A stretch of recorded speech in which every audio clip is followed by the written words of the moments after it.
Graça e paz, queridos, aqui é Débora Viana e nós fizemos juntos a leitura do livro Ainda Melhor que o Éden, de Nancy Guthrie, da editora Fiel.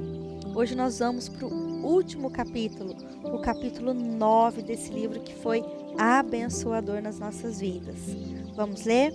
A História da Cidade. Recentemente, o jornal londrino Telegraph publicou sua lista anual das melhores cidades para se viver, juntamente com as razões pelas quais cada uma delas é tão boa para se morar. A lista inclui Estocolmo, na Suécia, a capital mais limpa segundo a estatística da Organização Mundial de Saúde. Melbourne, na Austrália, uma metrópole temperamental, complexa, intelectual, obcecada por arte, comida e café. Berlim, na Alemanha, onde as festas podem durar dias em vez de horas. Amsterdã, na Holanda, que combina seu passado reluzente com uma irônica, agitada e rebelde inquietude contemporânea. Vancouver, na Colômbia Britânica, onde todo mundo é feliz, sem as nevascas do Ontário, a poluição de Los Angeles e o caos de Hong Kong. Apenas montanhas, mar, imensos céus e ruas largas. E Zurique, na Suíça, onde as ruas são limpas e os bondes são pontuais. O primeiro lugar da lista, que eles descrevem como o melhor lugar para morar, é Viena, na Áustria. Eles a apresentam como uma cidade que encanta e seduz à primeira vista, mas que quanto mais longa a estada, mais se revela uma variedade aparentemente interminável de coisas para ver e fazer. Tenho certeza de que essas cidades são maravilhosas. Gostaria de visitar cada uma delas, mas quando as bisbilhotei pela internet, descobri coisas interessantes sobre essas cidades que aquele artigo não mencionava. Sim, Estocolmo, na Suécia, é uma cidade limpa, mas o número de mulheres suecas que dizem ter sido vítimas de algum tipo de abuso sexual no último ano está em alta.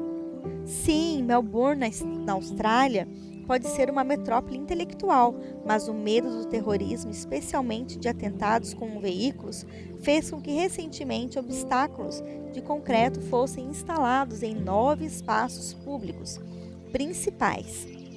Sim, Berlim, na Alemanha, pode ter festas que duram dias, mas o afluxo de refugiados, a uma média de 400 por dia, colocou a cidade à beira de uma crise humanitária. Sim, Amsterdã é inquieta, mas essa inquietude se manifesta em turistas intensamente drogados, passeando por vitrines em que profissionais do sexo oferecem seu corpo por dinheiro. Sim, há inúmeras pessoas felizes em Vancouver, na Colômbia Britânica, mas também há uma escassez de moradias a preço acessível, uma investigação por corrupção em campanha política. Sim, as ruas são limpas em Zurique, mas recentemente o ministro da Defesa anunciou que a questão não é se, mas quando ocorrerá um ataque terrorista na Suíça. E até mesmo Viena, que encanta e seduz, tem um problema devido ao excesso de pombos e batedores de carteira.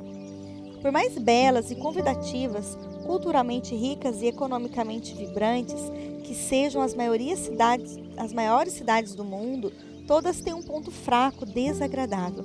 Qualquer pessoa que esteja disposta a abrir os olhos para as áreas da cidade normalmente ignoradas será forçado a ver moradias precárias, práticas trabalhistas e injustas, desemprego e preconceito racial.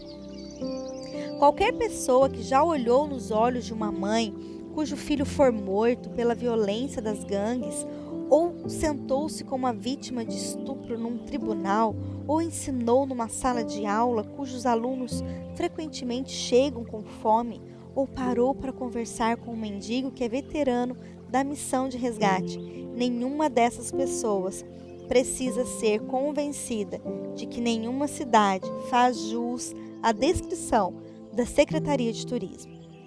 Bem, talvez isso não seja inteiramente verdade. Há uma cidade que certamente faz jus a todos os superlativos de sua descrição. Uma cidade que não decepciona uma cidade em que a justiça é perfeita, provisão abundante e segurança completa. A história da Bíblia e a história dessa cidade, mas na verdade a história da Bíblia é a história de duas cidades, a cidade dos homens e a cidade de Deus. E a coisa mais importante a respeito de sua história é em qual cidade você estabeleceu seu lar. A cidade de Enoque. Nós sabemos onde o Éden se situava. Temos a impressão de que ele se localizava numa montanha, uma vez que rios fluíam de lá. E o profeta Ezequiel o descreve como um monte de Deus. Ezequiel 28, 14 a 16. O que está claro no relato do Éden em Gênesis é que a cidade dos homens, ou menos o espírito dela, invadiu o jardim de Deus. A cidade dos homens é uma cidade de ganância, e Adão e Eva se tornaram gananciosos por mais. A cidade dos homens é marcada por uma rejeição da palavra de Deus e pela exclusão da presença de Deus. E Adão e Eva rejeitaram a palavra de Deus e passaram a sentir pavor da presença de Deus. A cidade dos homens fez uma aliança com o Deus desse século, e foi isso que Adão e Eva fizeram no jardim. A cidade dos homens faz a falsa promessa de que homens e mulheres podem ser como deuses, e que é exatamente a falsa promessa que a serpente fez a Eva. Quando viramos a página de Gênesis 3, em que Adão e Eva foram banidos do jardim, lemos em Gênesis 4 a história de Caim assassinando Abel, seu irmão, e tornando-se fugitivo e errante pela terra. Gênesis 4:12. Caim sentiu a vulnerabilidade de estar por conta própria e estava certo de que seria morto por qualquer um que o encontrasse. Então, graciosamente, Deus pôs um sinal em Caim para que não ferisse de morte quem quer que o encontrasse. Graciosamente, Deus proporcionou segurança a Caim por meio desse sinal, fosse lá o que fosse. Mas Caim não creu que esse sinal de fato o protegeria. Ele não queria nada com Deus que lhe dera o sinal. Então, retirou-se da presença do Senhor e habitou na terra de Nod, a oriente do Éden. Caim edificou uma cidade e lhe chamou Enoque, o nome de seu filho. Caim não confiou na segurança que Deus lhe proporcionara, então decidiu criar sua própria segurança de forma de uma cidade. Ele deu à cidade o nome de Enoque, que significa iniciação ou dedicação. Caim iniciou uma cidade dedicada às suas preferências, incluindo sua preferência de que Deus simplesmente ficasse de fora. Nessa cidade, não havia interesse em obedecer aos mandamentos de Deus, incluindo o mandamento divino de que um homem se unisse a uma mulher para toda a vida, de modo que não ficamos muito surpresos ao ler que um dos descendentes de Caim tomou 2 esposas. A arte, a cultura e a tecnologia estavam se desenvolvendo nessa cidade, mas algo de podre também estava se formando ali. Gênesis registra que um habitante dessa cidade, Lameque, disse às suas esposas: "Matei um homem porque ele me feriu. Encoste nesse cara do jeito errado e você morre."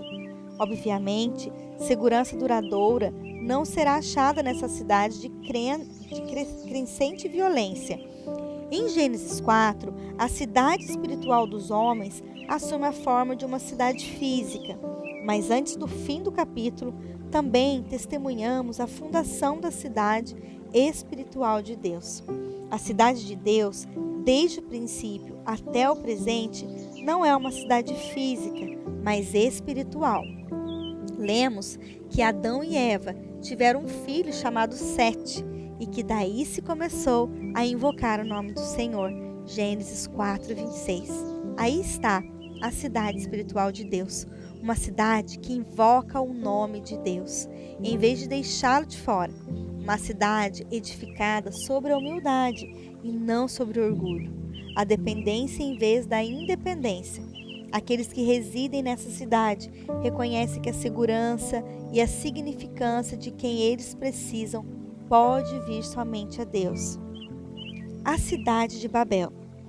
Alguns capítulos depois, em Gênesis, lemos: partindo eles do Oriente, deram com uma planície na terra de Sinar e habitaram ali.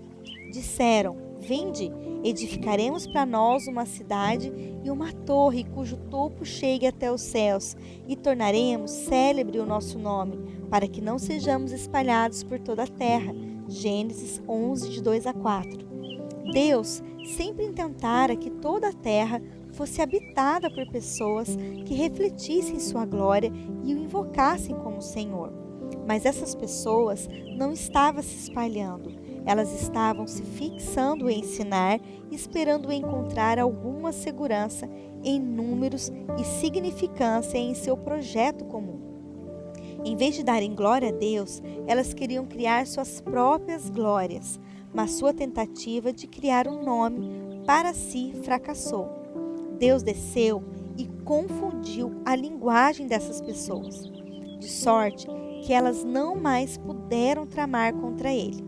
O nome daquela cidade se tornou Babel, que significa confusão. Elas conseguiram sim criar um nome para si, mas não foi exatamente o que esperavam. A cidade de Sodoma, uma das famílias dispersas pela face da terra, foi parar em Ur dos Caldeus, uma cidade na terra da Babilônia. Babel tornou-se a capital da Babilônia. E como veremos no decorrer da história da cidade, Deus está constantemente chamando o seu povo a sair da Babilônia e estabelecer seu lar na cidade de Deus. Esse foi o caso de Abraão. Ora, disse o Senhor a Abraão: sai da tua terra, da tua parentela e da casa de teu pai e vai para a terra que te mostrarei. Gênesis 12, 1. O escritor de Hebreus nos diz: pela fé, Abraão, quando chamado, obedeceu, a fim de ir para um lugar que deveria receber por herança, e partiu sem saber aonde ia. Pela fé, peregrinou a terra da promessa, como em terra alheia, habitando em tendas com Isaque e Jacó, herdeiros com ele da mesma promessa, porque aguardava a cidade que tem fundamentos, da qual Deus é o arquiteto e edificador. Hebreus 11, de 8 a 10. Abraão não estava interessado em construir uma cidade para proteger a si mesmo de Deus. Ele estava à procura da cidade construída por Deus. Seu sobrinho Ló, contudo, via as coisas de outra forma. Habitou Abrão na terra de Canaã e Ló nas cidades da campina e ia armando suas tendas até Sodoma. Ora, os homens de Sodoma eram maus e grandes pecadores contra o Senhor. Gênesis 13, 12 e 13. Chegou o dia em que Deus fartou-se da impiedade de Sodoma.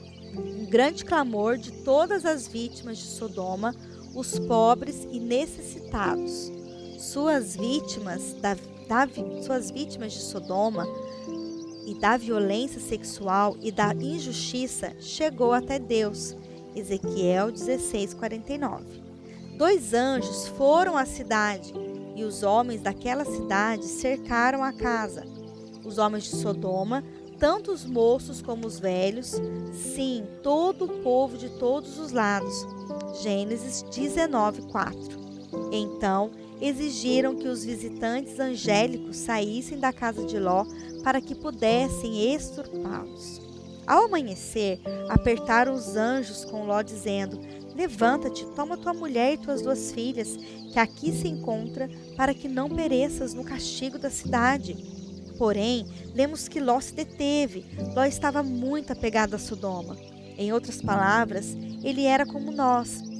Uma parte dele odiava o mundo, mas a outra parte amava o mundo e não queria dar as costas a ele. Felizmente para Ló, os anjos pegaram-no pela mão, a ele e sua mulher e as 2 filhas, sendo-lhe o Senhor misericordioso, e o tiraram e o puseram fora da cidade. Gênesis 19, 16. Que imagem do que precisamos que Deus faça por nós, a menos que Deus misericordiosamente nos agarre pela mão, a nós e aqueles a quem amamos, e nós levamos para fora, pereceremos com todos os demais habitantes das cidades dos homens. A cidade de Jerusalém. Nos dias de Abraão, havia uma cidade chamada Salém, que significava Shalom ou paz. Um bom rei chamado Melquisedeque, que era também sacerdote de Javé, governava ali. Gênesis 14, de 8. Posteriormente, Salém foi tomada pelos jebuseus, que construíram um muro ao redor da cidade e a chamaram Jebus, 1 Crônicas 11:4. Quando o povo de Deus foi trazido para a terra da promessa, Deus lhe deu a posse de muitas cidades em Canaã. Mas houve uma cidade que eles falharam em possuir, a cidade de Jebus. Quando Davi se tornou rei de Israel, precisava de uma capital localizada no centro das 12 tribos. Uma cidade que se tornasse uma fortaleza para resistir aos ataques, e Jebus era tal cidade. Davi tomou a cidade de Jebus e a renomeou Jerusalém. Ela se tornou a cidade na qual o rei de Israel tinha seu palácio. Mais importante, tornou-se o Monte Santo, onde o próprio Deus habitava em seu templo, no meio de seu povo. Jerusalém deveria ser uma cidade santa, a cidade do Shalom. Deveria ser a cidade na qual o povo de Deus se deleitava na presença de Deus no meio deles. Em vez de trancá-lo do lado de fora, deveria ser uma cidade focada na glória do nome de Deus e na expansão de seu domínio. Era isso que Jerusalém deveria ser, mas não foi isso que se tornou. A história de Jerusalém parece confirmar nossas expectativas até aqui, com respeito à história bíblica da cidade. Ela teve seus dias de glória. Lemos em 1 Reis sobre a glória da cidade, quando o próprio Deus desceu para residir no templo edificado por Salomão. Lemos sobre a rainha de Sabá vindo a Jerusalém para conferir com seus próprios olhos se era verdade tudo o que ela ouvira sobre a cidade. Mas também lemos que Salomão trouxe esposas estrangeiras e com elas o culto a deuses estranhos para a cidade santa de Jerusalém. Salomão parece ter ingerido o elixir servido na cidade dos homens ao continuar construindo cidades para suas carruagens e cavalheiros com o emprego de trabalho escravo, e chegou a dar o nome de falso Deus e algumas das cidades por eles construídas. 1 Reis 9, 17 a 18. Nos séculos que se seguiram, Jerusalém tornou-se completamente manchada pela idolatria e por outros males, incluindo o sacrifício de crianças.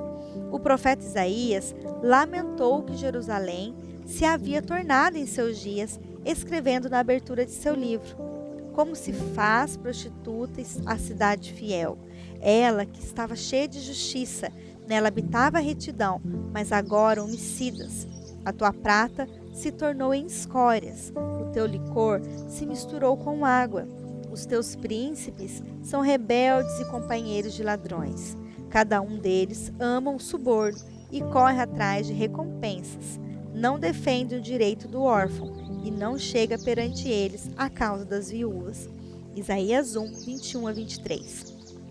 O profeta Ezequiel escreveu que Jerusalém se tornará ainda mais corrupta do que Sodoma. Ezequiel 16, 48. Deus havia destruído Sodoma quando o pecado de seu povo tornou-se intolerável aos seus olhos, e da mesma forma, Deus resolveu destruir Jerusalém quando seu pecado se tornou intolerável. Porém, em vez de usar fogo como sua ferramenta de juízo, como fizera com Sodoma, Deus resolveu usar uma cidade como seu instrumento para julgar Jerusalém. A cidade da Babilônia.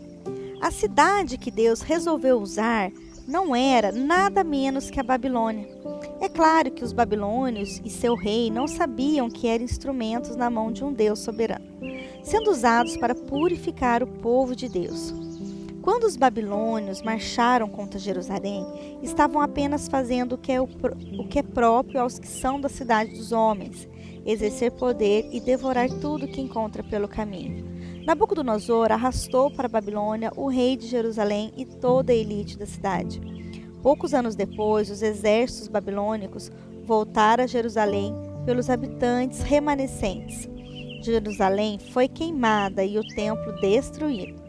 Você quase pode ouvir o rei da Babilônia batendo no peito quando Daniel, um daqueles levados de Jerusalém para a Babilônia, cita o rei ao dizer: "Não é esta a grande Babilônia que eu edifiquei para a casa real com meu grandioso poder e para a glória da minha majestade?" Daniel 4:30.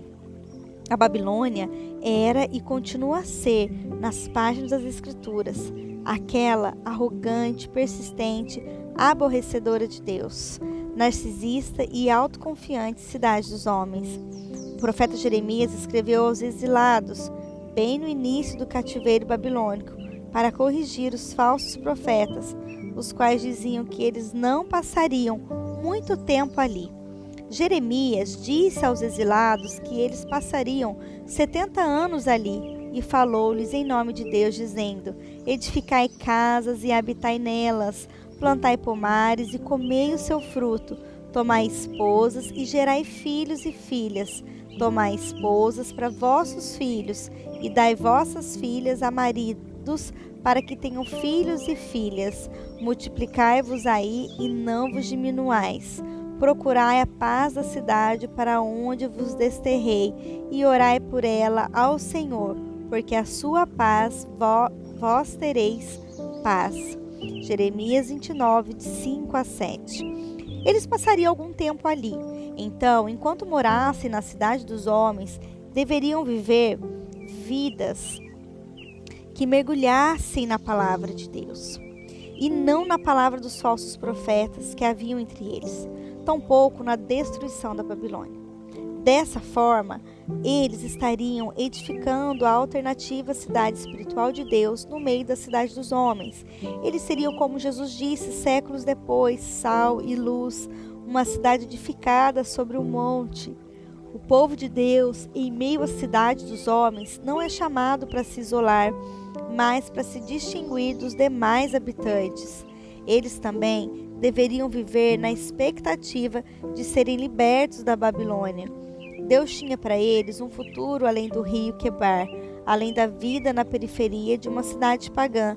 E o Senhor lhes disse por meio de seu profeta Jeremias: "Logo que se cumpriram para a Babilônia 70 anos, atentarei para vós outros e cumprirei para convosco a minha boa palavra, tornando-o a trazer-vos para este lugar. Eu é que sei que pensamentos tenho a vosso respeito, diz o Senhor, pensamentos de paz e não de mal, para vos dar o fim que desejais." Jeremias 29, de 10 a 11. A promessa não era que eles receberiam tudo o que esperavam durante os 70 anos que morariam na Babilônia. Assim, como não nos foi prometido que podemos esperar receber tudo o que desejamos nos 70 e poucos anos de nossa vida, a promessa era que um futuro os aguardava na cidade de Deus. O próprio Deus os traria àquele lugar. A esperança e o futuro deles consistiam em ser libertos da Babilônia e replantados na cidade de Deus. Igualmente, o plano que Deus tem para nós de paz e não de mal é nos dar um futuro e uma esperança nessa cidade. Enfim, o povo de Deus retornou ao exílio para reconstruir seu templo e a cidade de Jerusalém. Mas o templo e a cidade nunca mais foram tão gloriosos quanto outrora. Eles nunca viveram à altura das visões que os profetas tiveram para a cidade que Deus planejara para seu povo. Isaías escrevera sobre uma cidade que era vasta o suficiente para abarcar as nações, onde os habitantes viveriam em paz e justiça, sem opressão, medo ou pavor. Miqueias escreveu que nos últimos dias os povos de todas as nações afluirão para Jerusalém, desejando aprender os caminhos de Deus, para poderem andar neles. A guerra desaparecerá e todos serão sustentados num lugar no qual não há amor, não há temor.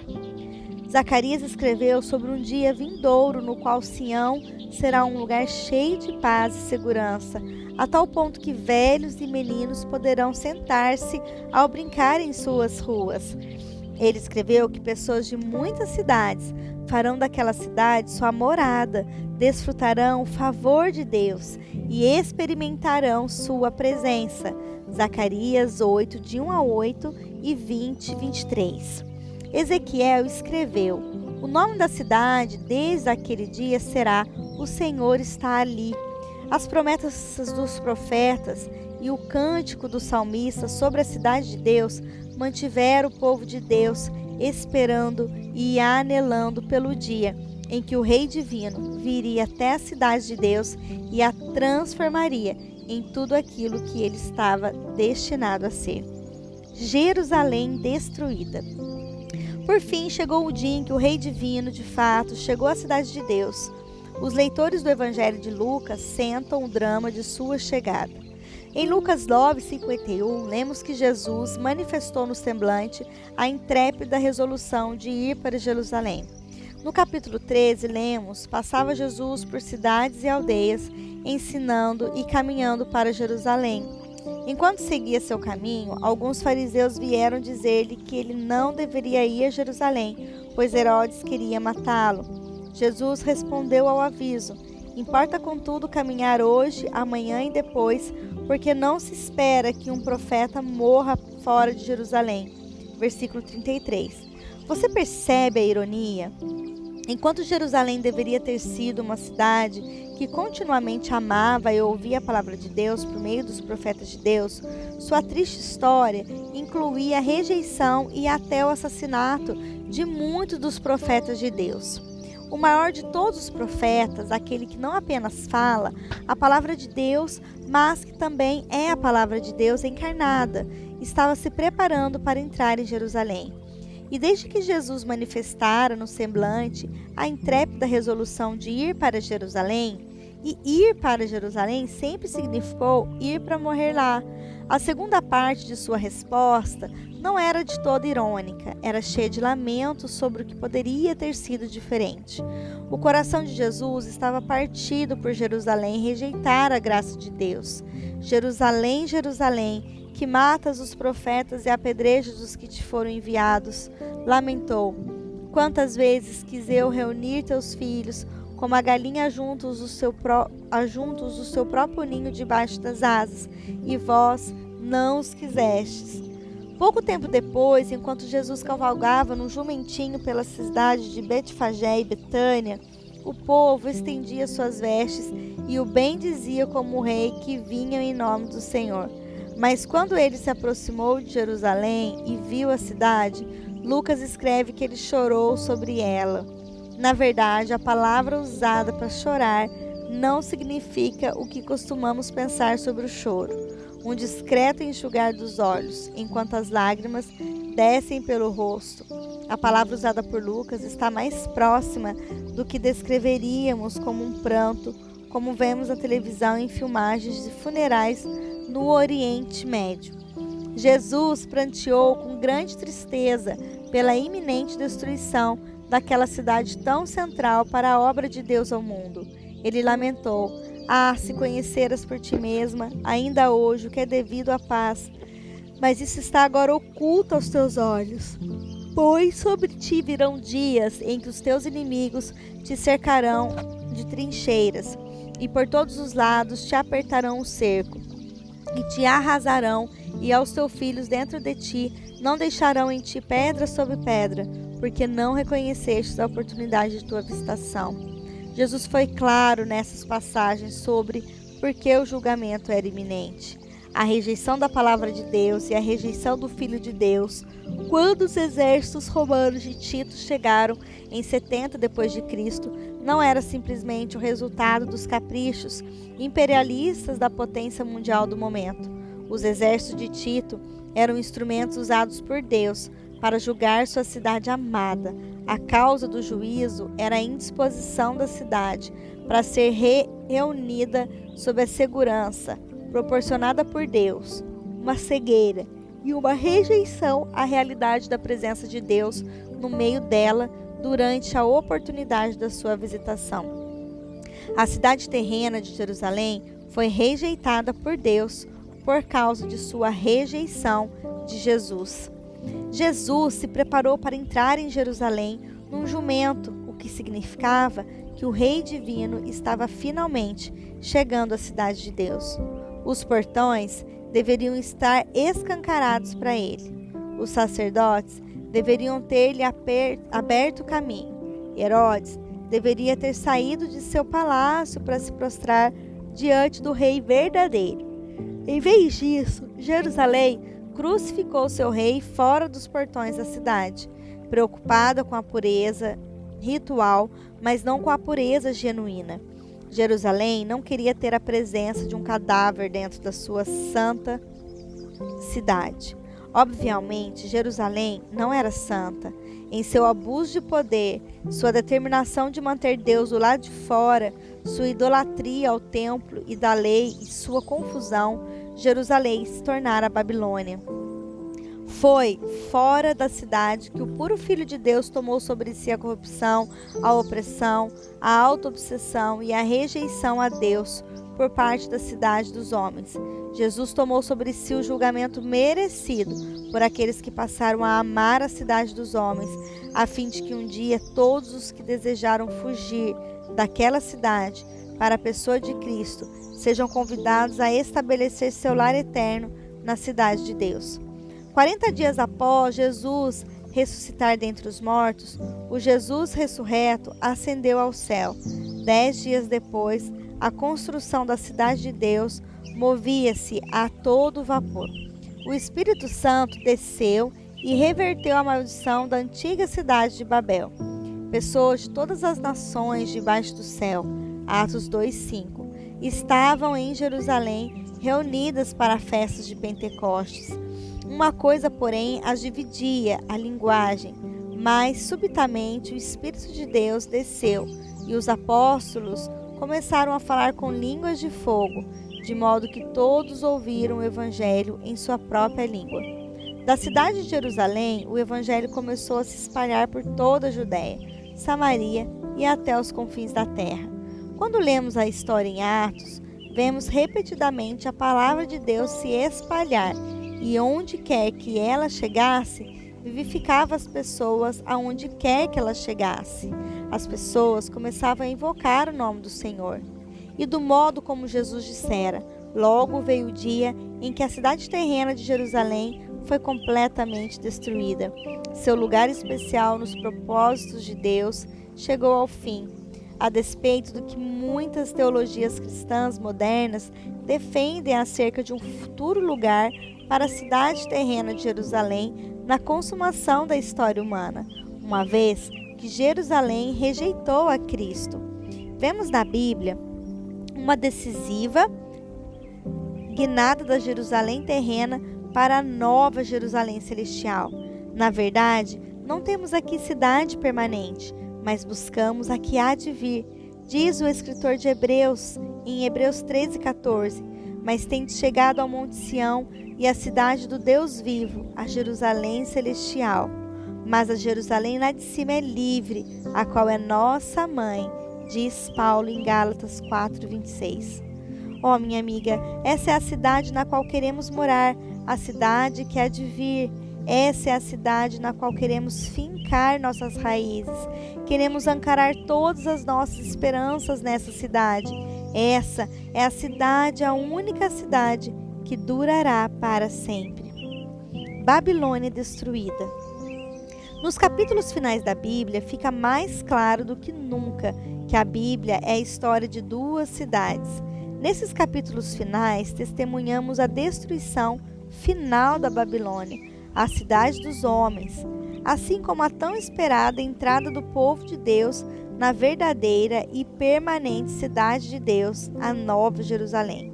Babilônia, a cidade dos homens, é acolhedora em suas idolatrias, atraente em suas belezas, inebriante em seus prazeres e pujante em seus projetos, mas é também enganadora quanto ao seu destino. Seu destino é a destruição final. Cristo voltará e porá um fim à influência da Babilônia e à perseguição da Babilônia ao povo de Deus. Tudo que a Babilônia se vangloria, sua beleza, suas riquezas, seu poder, sua qualidade de vida, tudo desaparecerá para sempre, derretendo-se no fogo do juízo de Deus. Tudo que a Babilônia promete a pessoas como eu e você, o conforto que o dinheiro possibilita, a relevância que o sucesso possibilita, tudo será arrancado por causa desse juízo iminente. Ouvimos Deus chamando seu povo. Retirai-vos dela, povo meu, para não serdes cúmplices em seus pecados e para não participardes dos seus flagelos. Apocalipse 18:4. Não se iluda com a ideia de que essa passagem de Apocalipse se dirige a uma geração futura.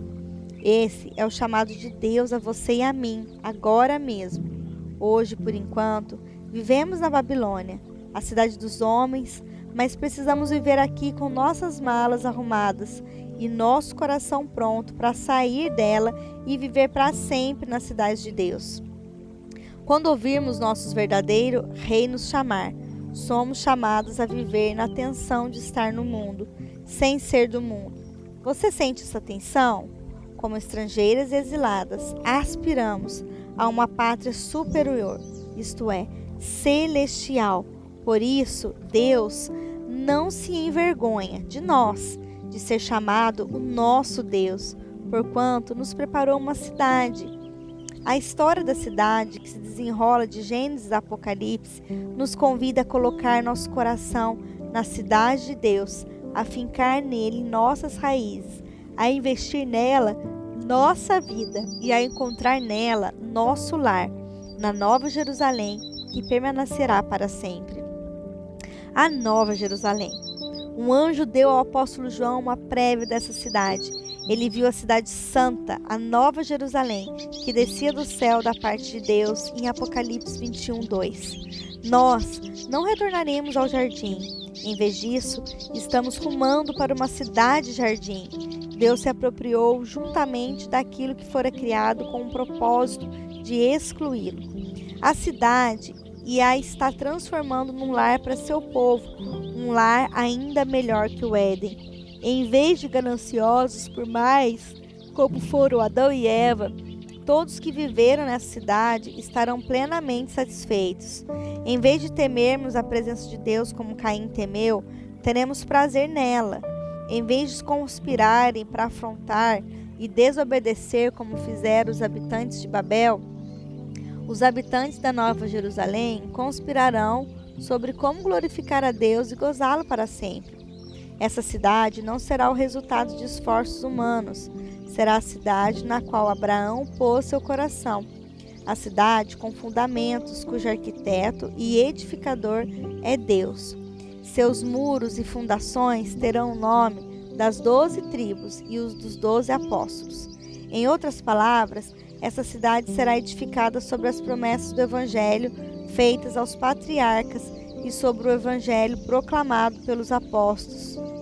Virá o dia em que moraremos na melhor cidade para se viver. Na verdade, essa cidade abarcará o mundo inteiro.